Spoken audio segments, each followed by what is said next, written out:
प्रिय विद्यार्थियों, हर घर पाठशाला में आप सभी का स्वागत। मैं आपका दोस्त डी.आर. शर्मा आज प्रस्तुत हूँ रघुवीर सहाय की रचना तोड़ो। यह कविता मनुष्य को पुकार कर कहती है कि आप उन पत्थरों और चट्टानों को तोड़ डालें जो पृथ्वी की कोमलता और उर्वरता को दबाए हुए है।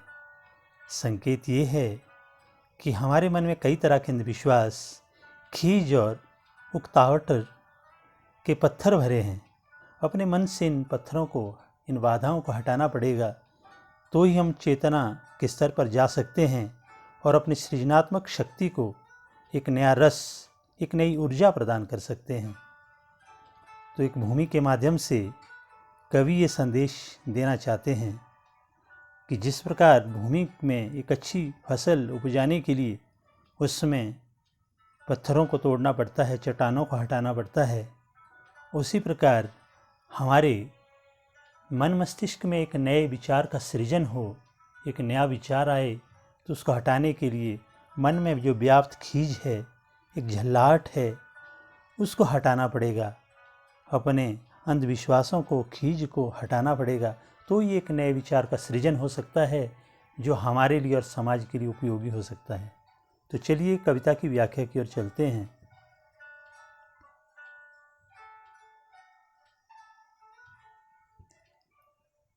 तो प्रसंग स्वरूप हमने कुछ पंक्तियाँ आपसे पहले ही बता दी कि यह कविता रघुवीर सहाय द्वारा रचित तोड़ो से लिया गया है, जो कि हमारी अंतराभाग 2 पुस्तक के पद्य खंड में संकलित है।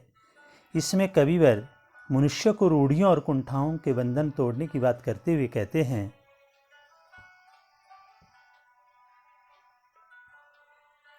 तो पहले पद्यांश की ओर हम चलते हैं। तोड़ो तोड़ो तोड़ो, ये पत्थर, ये चट्टानें, ये झूठे बंधन टूटे, तो धरती को हम जाने। सुनते हैं मिट्टी में रस है, जिसमें उगती दूब है, अपने मन के मैदानों पर व्यापी कैसी ऊब है। आधे आधे गाने, तोड़ो तोड़ो तोड़ो। प्रिय विद्यार्थियों, कवि कहते हैं तोड़ो तोड़ो तोड़ो, अर्थात ये पत्थर और ये चट्टानें जो पृथ्वी पर पड़ी है, इनको तोड़ डालो, क्योंकि ये भूमि के लिए एक बंधन है। इन्होंने भूमि की उर्वरा शक्ति को दबा के रखा है। इनको हटाने से हम पृथ्वी को अच्छी तरह से जान सकते हैं कि पृथ्वी के अंदर कितनी उर्वरा शक्ति है, उसमें कितनी नरमाई है, तो उसको हम जान सकते हैं। तो इसके लिए इन पत्थरों को, इन चट्टानों को हटाना पड़ेगा सबसे पहले। तो यहाँ पर संकेत रूप में कवि एक पृथ्वी का, एक धरती का उदाहरण दे रहे हैं, तो वास्तव में वो हमारे मन की बात कर रहे हैं कि पृथ्वी पर तो उसमें एक दूब उगाती है, घास उगाती है, जब उसकी पत्थर और चट्टानों को हटा दिया जाता है, परंतु हमारे मन में, अपने मन के मैदानों में व्यापी कैसी ऊब है। हमारे मन के जो मैदान है, जो मन की जो धरा है, उसमें कई तरह की ऊब, झल्लाहट, खीज, अंधविश्वास जैसे ना जाने कितने कंकड़ पत्थर इसमें पड़े हैं, और इनको हमें हटाना पड़ेगा। तो ही हमारे दिमाग में, हमारे मस्तिष्क में नए विचार, नए सृजन का आविर्भाव होगा। आधे आधे गाने, अर्थात जब हम इस स्थिति में रहते हैं कि हमारे मन में खीज, जलाहट जैसी चीज़ें रहती है, तो हम एक आधे आधे गाने की स्थिति में रहते हैं। आधे आधे गाने अर्थात एक किंग कर्तव्य विमूढ़ सी स्थिति में रहते हैं। हम किसी निर्णय पर नहीं पहुंच पाते, और हम अपने चेतना को नहीं जगा पाते, जो हमारे बौद्धिक विकास के लिए और अंततोगत्वा हमारे समाज के विकास के लिए भी ठीक नहीं रहता है। तो इसको, इन आधे आधे गानों को, अर्थात आधी अधूरी बातों को, इनको हमको तोड़ना पड़ेगा। इन खीज, झल्लाहट और अंधविश्वासों और रूढ़ियों को निकालना पड़ेगा। तो इसको तोड़ने की बात कवि कह रहा है। इनको तोड़ डालो, सिर्फ तोड़ डालो और तोड़ डालो। व्याख्या स्वरूप अगर आप विस्तार से जानना चाहते हैं तो आप इसको देख सकते हैं। अब हम चलते हैं अगले।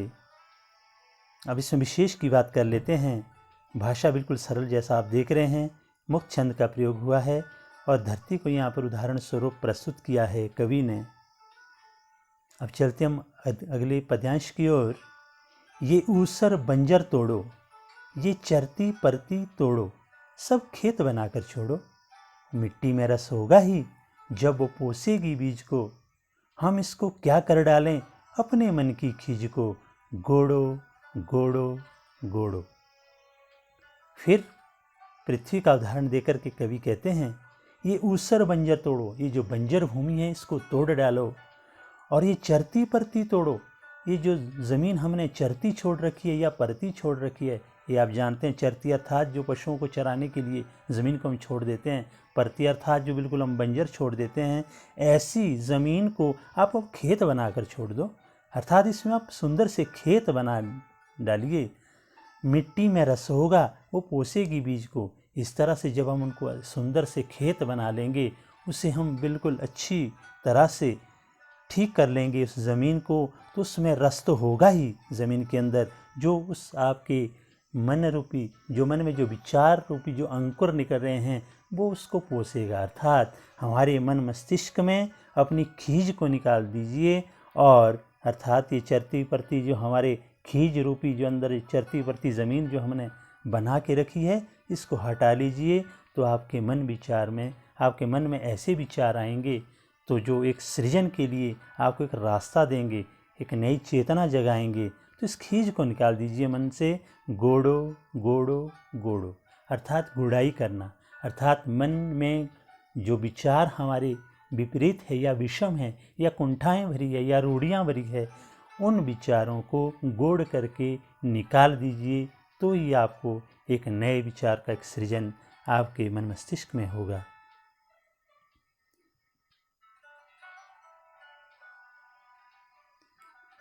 प्रिय विद्यार्थियों, तोड़ो तोड़ो और गोड़ो गोड़ो में आप जानते हैं कि एक ही शब्द की आवृत्ति हो रही है, पुनरुक्ति अलंकार का प्रयोग हुआ है, भाषा सरल आप देख ही रहे हैं।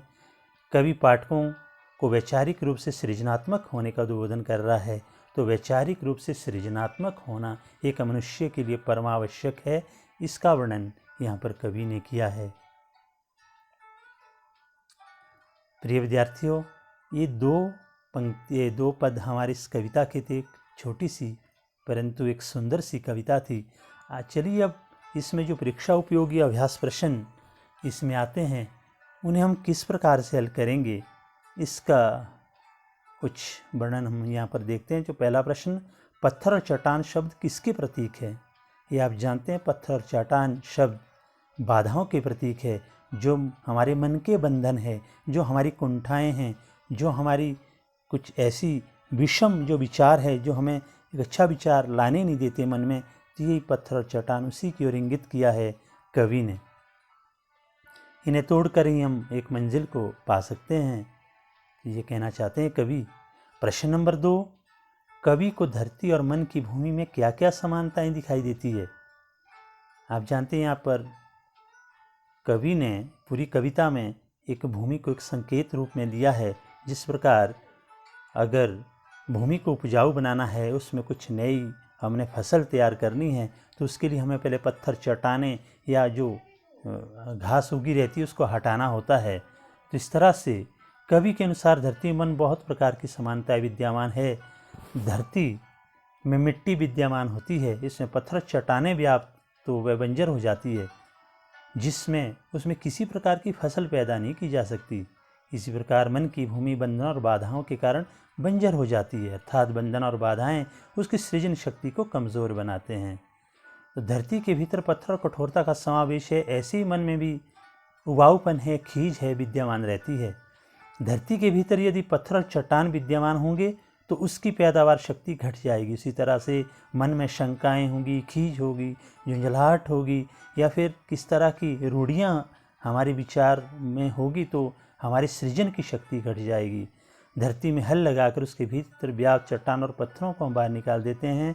उसी तरह से मन में व्याप्त जो शंकाएं, बाधाएं, खीज, उनको निकाल कर हम अपनी सृजन शक्ति को बढ़ा सकते हैं। प्रश्न नंबर 3 में, मिट्टी में रस होगा ही जब वो पोसेगी बीज को, हम इसको क्या कर डालें इस अपने मन की खीज को।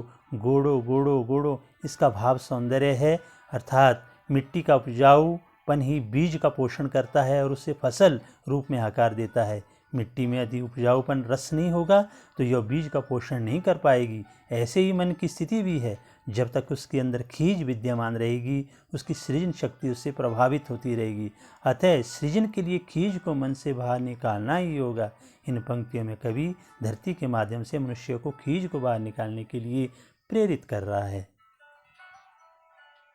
प्रश्न नंबर 4, कविता का आरंभ तोड़ो तोड़ो से हुआ है और अंत गोड़ो गोड़ो से हुआ है, इसका अभिप्राय। आप जानते हैं कि सबसे पहले पृथ्वी को जिस तरह से उपजाऊ बनाने के लिए उसमें बीज अच्छी तरह से पनपें तो उसको तोड़ना आवश्यक होता है। उसमें पत्थर और चट्टानों को हटाना निकालना बहुत आवश्यक हो जाता है।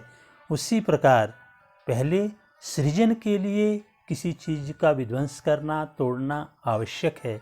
इसका तात्पर्य ये है कि अपने मन के विचारों में अगर हमने सद्विचार लाने हैं और सृजनात्मक विचार हमने अपने मन में समावेश करना है तो उसके लिए हमें जो हमारी विपरीत या विषम या रूढ़ियाँ कुंठाएँ झल्लाहट या उबाऊपन जो हमारे मस्तिष्क में रहता है उसे हटाना पड़ेगा, उसको तोड़ना पड़ेगा।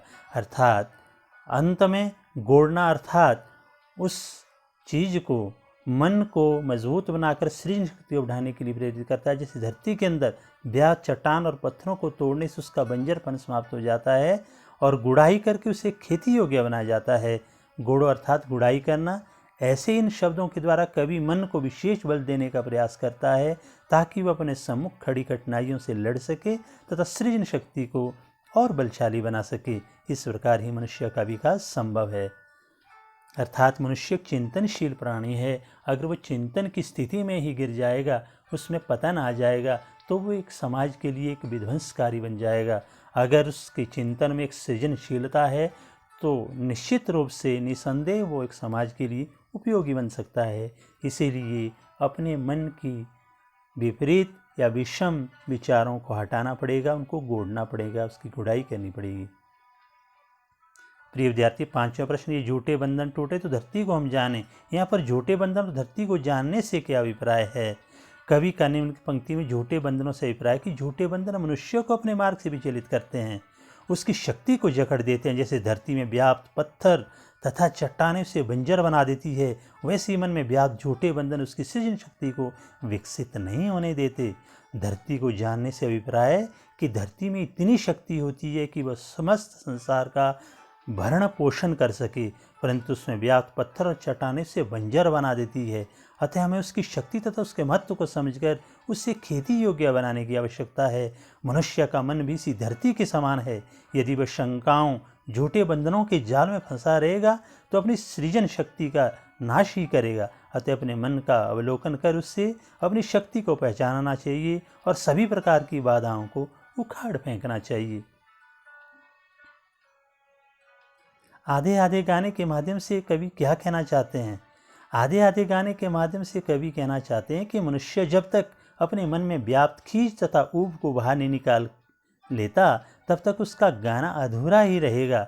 मन जब उल्लास तथा आनंद महसूस करेगा तभी वह पूरा गाना गा सकता है। यह इस बात की ओर भी संकेत करता है कि मन के अंदर खींच तथा उबाऊपन नहीं होगा तो वो सृजन करने में सक्षम होगा। इस तरह ही उसका कल्याण संभव है।